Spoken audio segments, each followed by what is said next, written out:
Ladies and gentlemen, this program is for you, not your children. The subject is of vital importance to you as parents. This is the story of a vicious man. The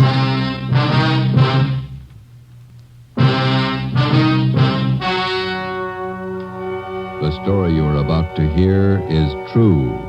Only the names have been changed to protect the innocent. Fatima Cigarettes, best of all long cigarettes, brings you Dragnet.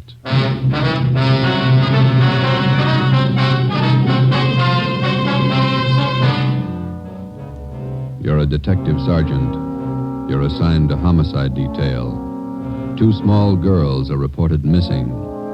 Somewhere between their homes and a neighborhood grocery store, they dropped from sight. Your job, find them. If you want a long cigarette, smoke the best of all long cigarettes. Smoke Fatima.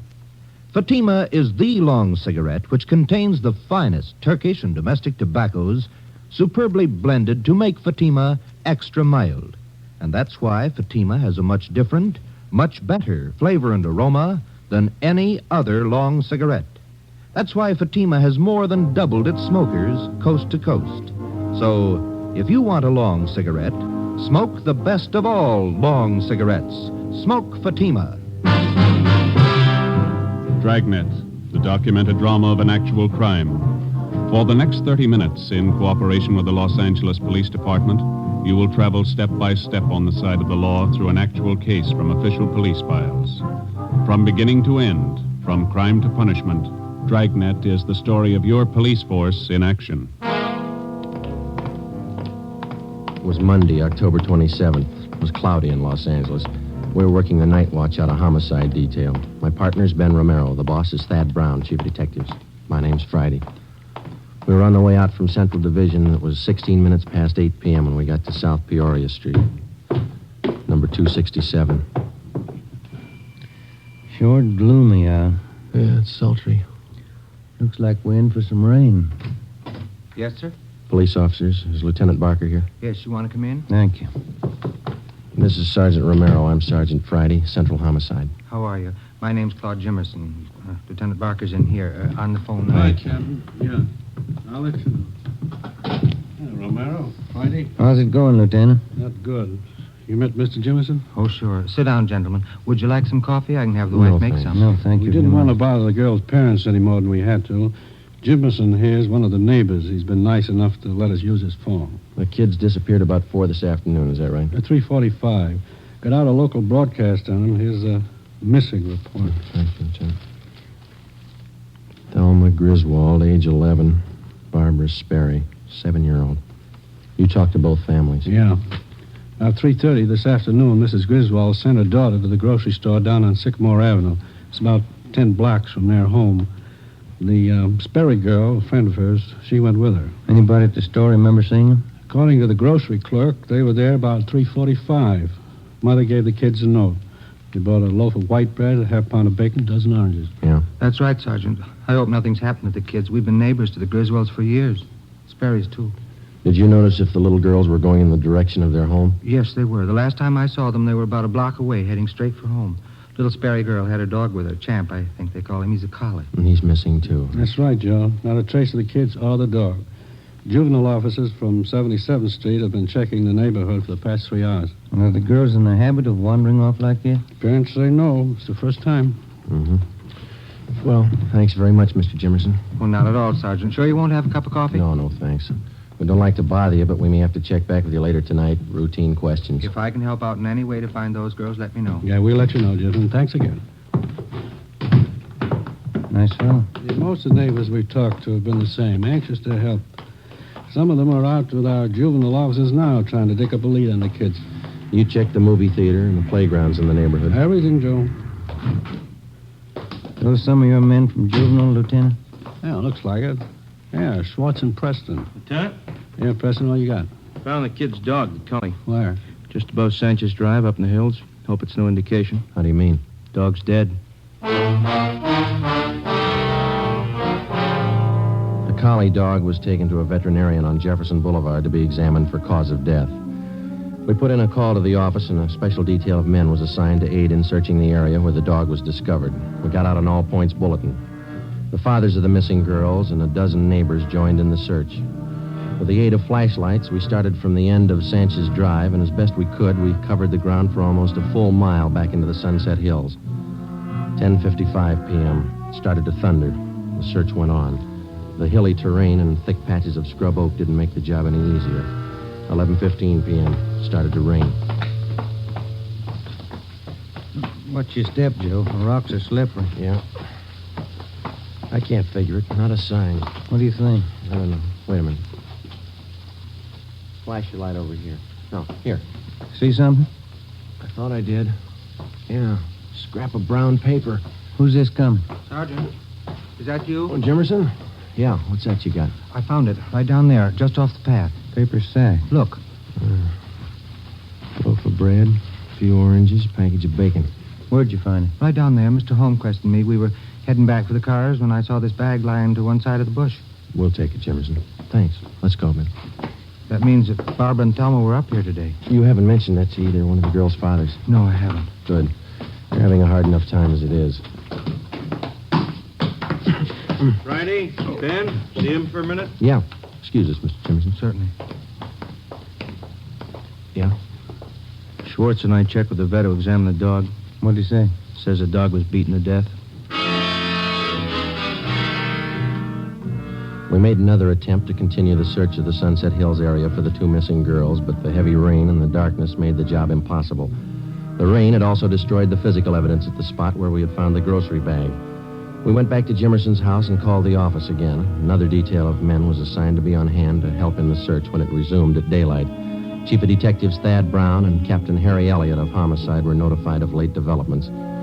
At 25 minutes past midnight, we started to retrace the steps of the two missing girls from the time they left their homes at 3:30 the afternoon before. We covered every foot of ground along the route which the girls reportedly took on their way to the grocery store. We got the grocery clerk out of bed and interviewed him again. We talked with two elderly ladies in the neighborhood who said that they had seen the missing children between 3 and 4 p.m. the previous afternoon. They could add nothing to what Jimmerson had already told us. 3:30 a.m. It was still raining hard. We drove back to South Peoria Street and sat in the car. The lights were still burning in the homes of the missing youngsters, the Griswolds and the Sperrys. Jimmerson asked us in for coffee again. This time we accepted. We went in and sat around the kitchen table. Glenn Chandler and Stendhal from Homicide, Lieutenant Barker, Ben, and myself. Jimmerson's wife made the coffee. There wasn't much talking.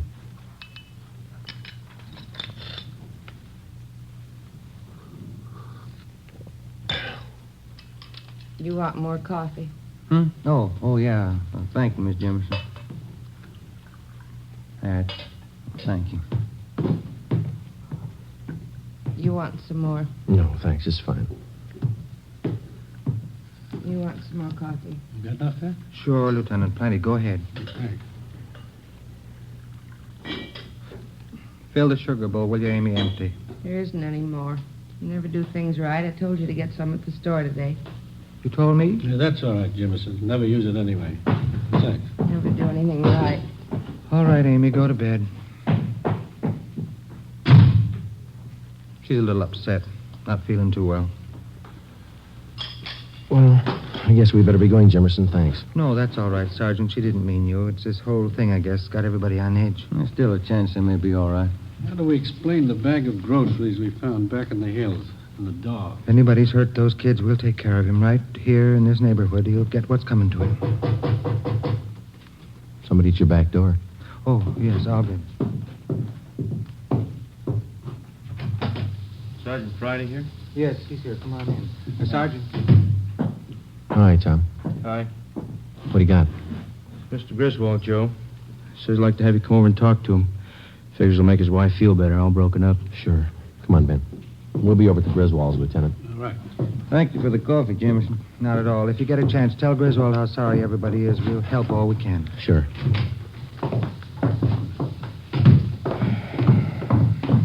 Bad night. Yeah.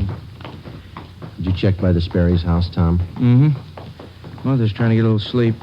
Father's still sitting up. There he is, by the window. Yeah. This is the Griswold home. Go ahead, Tom. Yeah.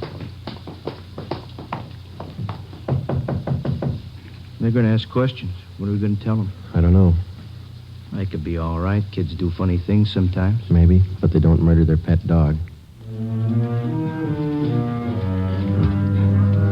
Like a doctor, a lawyer, or an engineer, the police officer comes to realize that there's only so much that can be learned from his books. Time and experience make up the rest. The police manual contains no stock answers for the grieving wife who has just lost a husband in an auto accident. No firm but polite reply to the belligerent motorist handed a traffic tag.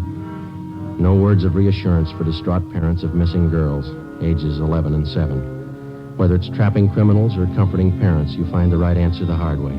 There isn't any other way. We sat and talked with the Griswolds for a full hour. We didn't tell them about the dog or the bag of groceries. Until the fate of the two little girls was definitely decided, we figured giving them the information would serve no purpose except to add to their worries. 5 minutes past 5 a.m., almost a full hour until daylight. It was still raining.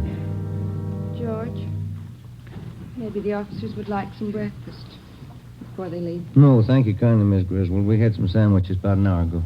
Sure I can't fix you something? It's no trouble. No, sir. Thanks anyway. Thanks. Terrible night. Rain. And now, Helen, just a little while longer. We'll find the girls. It'll be daylight soon. Ms. Griswold, some of your neighbors tell us that there were two strangers here in the neighborhood this afternoon. Yes, but that was earlier. Mrs. Nelson next door and I were talking about it. One was a gardener looking for work. The other one was selling books. What time were they around, ma'am? His book salesman was here about noon. The gardener about 2 o'clock. Mm-hmm. How is your daughter about strangers? Does she make friends easily? No, not at all. Thelma's very careful about that. She'd never go with a stranger, I'm sure of it. Why do you ask that question, Sergeant? Have you found out something? No, sir. No, we haven't. It's just a routine check, that's all. Can't understand it. The girls. Out in all this rain, something must have happened, I know. Now, Helen, you've been doing fine. Don't let down now.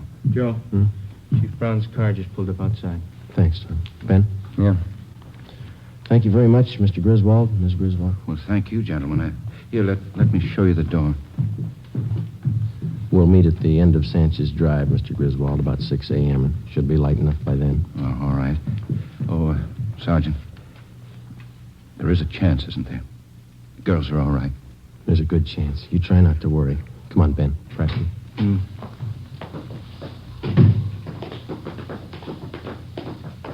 Tom, you want to check with Barker again and see if any of his men have a line on the two men here in the neighborhood yet? Right. If you want us, we'll be in Thad Brown's car. All right, Sergeant. What time you got, Joe? 20 to 6. It's getting light now. Yeah. Let's get out of this rain. Gentlemen, you look a little wet. I could stand a dry pair of shoes. Still no trace of the kids? You heard about the dog and the bag of groceries. Yeah. Nothing else since then? No. It'll be light in a couple of minutes, and we can start searching the hills again. I ordered up another detail of men to help. They're parked up on Sanchez Drive. Captain Elliott's with them. Good. We can use all the help we can get. That's rough terrain. There's a lot of ground to cover up there. Guess you talked to everybody in the neighborhood. Yeah, parents, too. They help you much? Well, they told us there were two strangers in the neighborhood before the girls disappeared. We're having them checked out. Yeah. Griswold thinks the kids would be safe on that count. Says his daughter's afraid of strangers, never goes near them. Mm-hmm. How much area did you cover in the hills last night? About a full mile, would you say, Ben? Starting from Sanchez Drive, straight back into the brush. It wasn't too thorough. Not enough men, not enough light. Yeah, you got plenty of both right now. 10 minutes past 6 a.m., Tuesday, October 28th. The search of the Sunset Hills area was resumed. 150 officers spread out over a 2-square-mile area with orders to probe every foot of ground. With them were almost 50 volunteers from the neighborhood. The rain settled to a cold, steady downpour. The mud was ankle-deep. 8:30 a.m., no sign of the missing youngsters. 10:30, still no sign. The search went on. A neighborhood restaurant owner sent out 5-gallon jugs of hot coffee for members of the searching party. After 6 continuous hours combing the hill, still no results. Chief Brown, Ben, and I went to the car for a cup of coffee and a cigarette. It's got me beat. Those kids wandered off. They had to come in this direction. Well, they couldn't have headed toward town. Somebody would have noticed them, sure. Yeah. No leads at all on that APB you sent out? 2. They both fizzled. Youngsters up in those hills someplace. Gotta be. Are you two ready? Yeah, let's go. Sure doesn't figure. 2 square miles. We've been over it twice. We'll go over it again. Find them. Thelma Griswold, age 11. Barbara Sperry, age 7. Tuesday, October 28th, 2 p.m. They were still missing. Another detail of men from Metropolitan Division were dispatched to aid in the hunt. The daily newspapers played the story across the front page. Wire services bulletined the news across the country. Radio newscasters covered the story at the scene. On South Peoria Street, the 2 mothers sat in their homes and waited. The search went on. It stopped raining. Did you cover that patch of underbrush over there, Joe? Yeah. Watch it. Yeah. I'm tired. Oh, yeah. Let's swing up this way. All right. Anything? No, nothing. All right, come on. Almost 2:30. Yeah. Too much coffee, sour stomach. Me too. You got a cigarette? I'm out. Oh, here. Thanks. Friday! Romero! Come on down! Preston, what do you got? What is it? They found him! They found the kid! Come on. Watch it, Ben. Bad spot here. Yeah, it's slippery.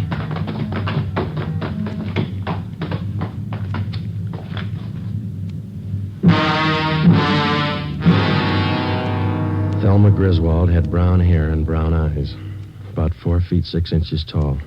She had a bunch of wildflowers in her hands. Barbara Sperry had blonde hair and blue eyes. She held a bunch of wildflowers, too. Friday? Chief?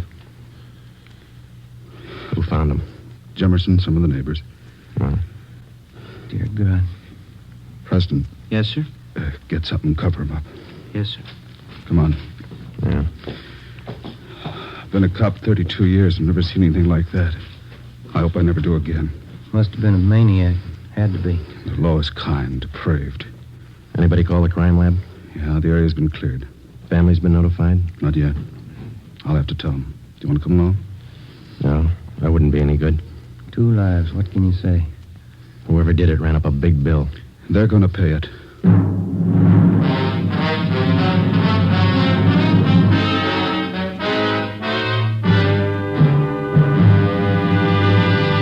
You are listening to Dragnet, authentic stories of your police force in action.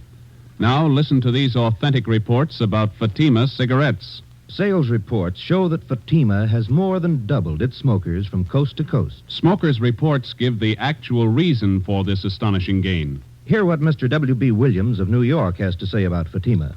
I like its even mildness, no irritation. There's something about the taste of Fatima that doesn't seem to be in any other cigarette. In the words of Miss Marie Blacker of Chicago, my friends are switching to Fatima, too. It's much the best of long cigarettes. Listen to this statement by Miss Cecilia Marr of Los Angeles. I like Fatima best. It's so mild and has a wonderful flavor. Yes, from all reports, Fatima is the best of all long cigarettes. Enjoy extra mild Fatima yourself. It's wise to smoke extra mild Fatima.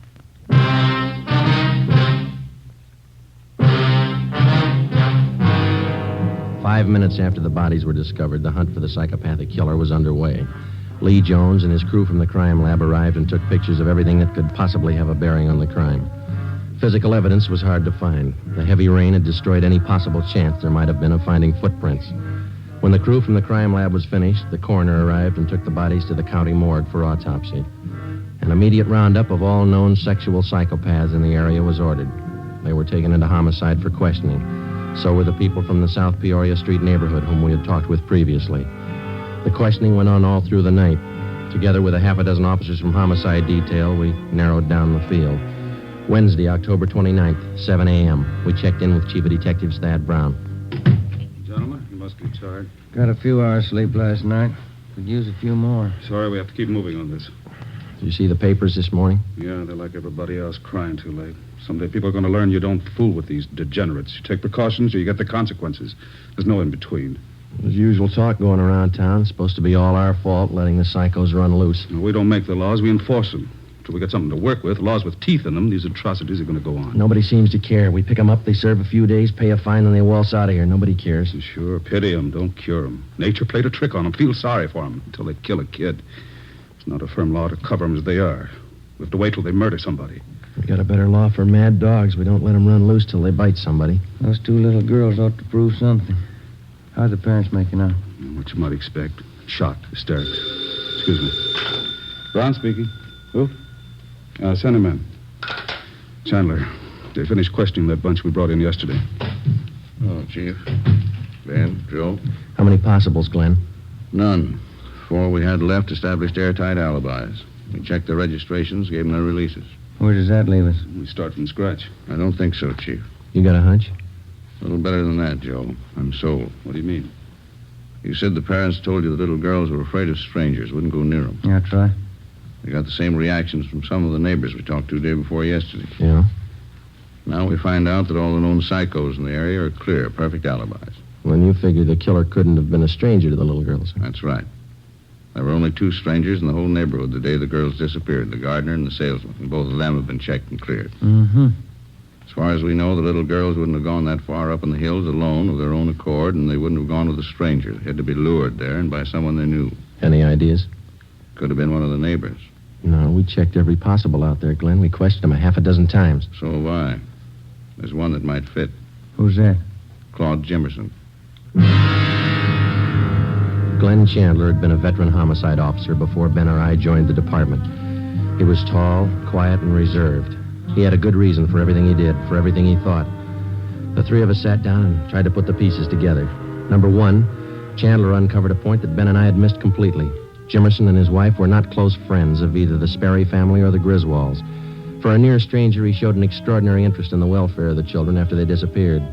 Number 2, Ben and I discovered that Jimmerson's wife had an 8-year-old boy by a previous marriage. The child did not live with them. Mrs. Jimmerson told Chandler that her husband had been cruel to the boy. She refused to elaborate. Number 3, Jimmerson was the last person to see the children alive. Number 4, the bodies of the children had been well hidden in the underbrush. Jimmerson found them.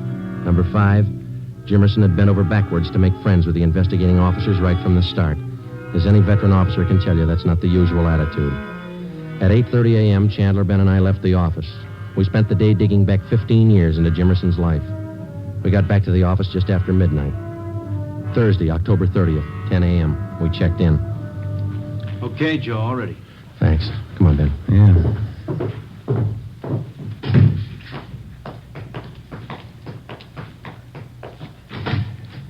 Morning, Mr. Jimmerson.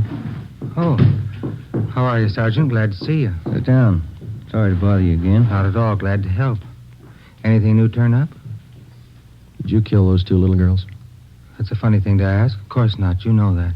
We ask everybody the same thing. Hope you're not offended. Oh, you kind of surprised me. I didn't know. Did you kill those little girls? I don't understand. I told you no. Of course not. It's a stock question. Routine. Did you kill them? Now, look, Sergeant, how many times do I have to tell you no? Sorry. You don't have any children, do you? No, we don't. No stepchildren? No. Why? Before you moved out to South Peoria Street, you and the wife lived out in West L.A., didn't you? Kelton Avenue? Oh, yes. How'd you know? You recall a Mary Gibbs out there? Gibbs? No. 6-year-old girl. You were charged with molesting her. That was back in 1944. They were crazy. They never proved it. Before Kelton Avenue, you lived in Santa Monica on 10th Street. Is that right? Yes. It was an 8-year-old girl. Donna Honrath? That kid lied, too. She asked me to fix her doll buggy. I never went near her. What about your stepson? Why isn't he living with you? Why did your wife send him to live with her sister? Amy's crazy. I never harmed the boy. We didn't get along, that's all. He got on my nerves. You've had 4 jobs in the past 5 years. What were they? I don't know what you're talking about. You were a janitor at a grammar school down the south end of town, then a gardener at a children's playground, then you were a shoe salesman, children's shoes, then you worked at another grammar school. What does all this mean, anyway? What are you getting at? Have you ever been in jail? Once. 6 months. There was some trouble. What kind of trouble? I didn't know what I was doing. I was drinking. I didn't mean to bother the kid.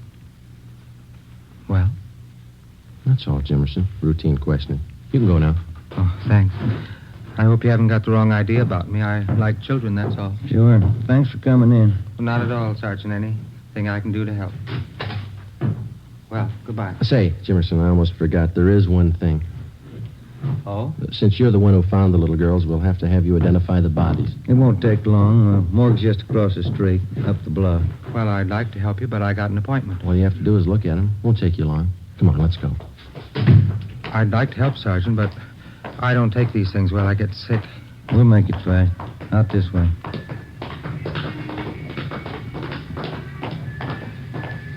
Raining again. I'm sorry, Sergeant. I don't think I'd better go. Just identify them, that's all. Won't take a minute. Maybe if we had a drink before we went in. You can have one after. And watch it. There's heavy traffic. Yeah, lights change. We'll have to wait. I need a drink. I can't go in that place without a drink. You'll be all right. Okay, let's go. Morgue's up this way. I can't look at him. I get sick. Don't make me. Nothing to it. You'll see. Here we are. We went down the driveway. It's a shortcut.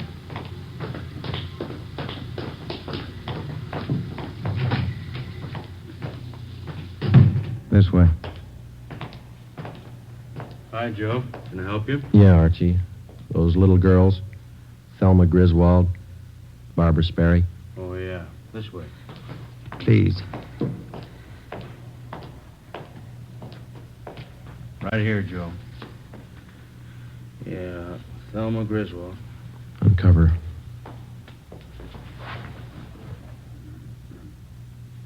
Jimmerson? Yeah. Thelma.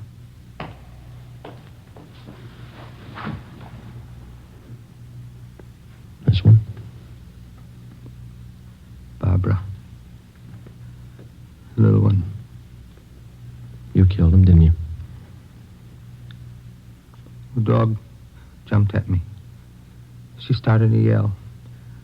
Put my hand over her mouth. Then the other kid. I hit them. Too hard. They cried. Joe? That's all. All right. Huh? Let's go. It wasn't my fault. I like kids. They didn't understand. Neither do I, mister. Come on.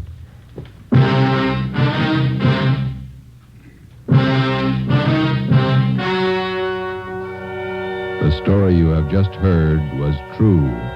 Only the names were changed to protect the innocent. On March 18th, trial was held in Superior Court, Department 87, City and County of Los Angeles, State of California. In a moment, the results of that trial. It's amazing how many long cigarette smokers are changing to Fatima.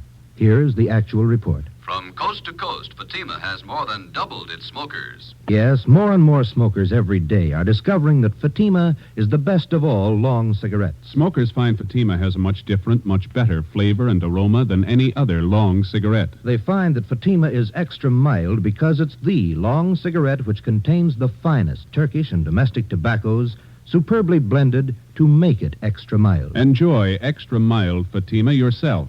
Best of all long cigarettes.